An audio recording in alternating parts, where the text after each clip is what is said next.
Hey, what's up everybody? In this quick tutorial, you're going to learn how to use nested layouts in your funnels or websites in HighLevel. So these nested layouts, they can actually help you achieve a better look or aesthetic for your website or help you design complex sections without having to go crazy on custom CSS or trying to do workarounds using the paddings or margins.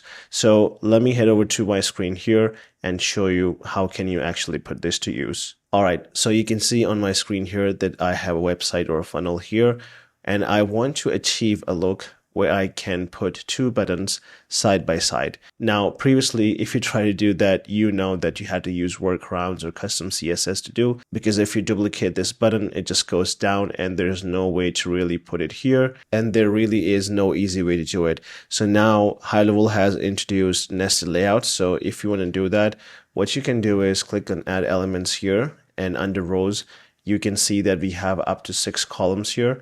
And because I want 2 columns side by side within this main column, because if you look at this closely, this is the section, then we do have these 2 columns. So essentially what I'm looking for here is to add 2 more columns within this existing column here.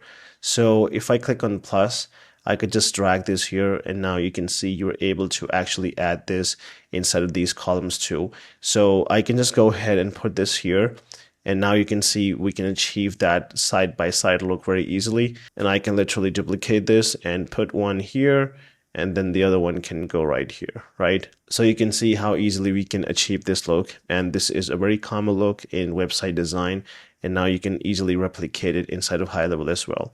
And now you can just go ahead and give it a different color and just have a different call to action here, like get started or something. So this is one way to use it.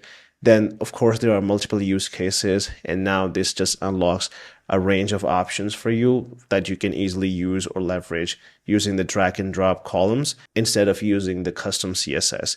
And one great thing about this is that it can actually support more complexity, because you can see we have this one column here, then we have 2 columns, and I can even go further and add more columns under this column right here. So for some reason, if you want to achieve a look where you have multiple layers, where you need columns within columns, this can actually help you achieve that.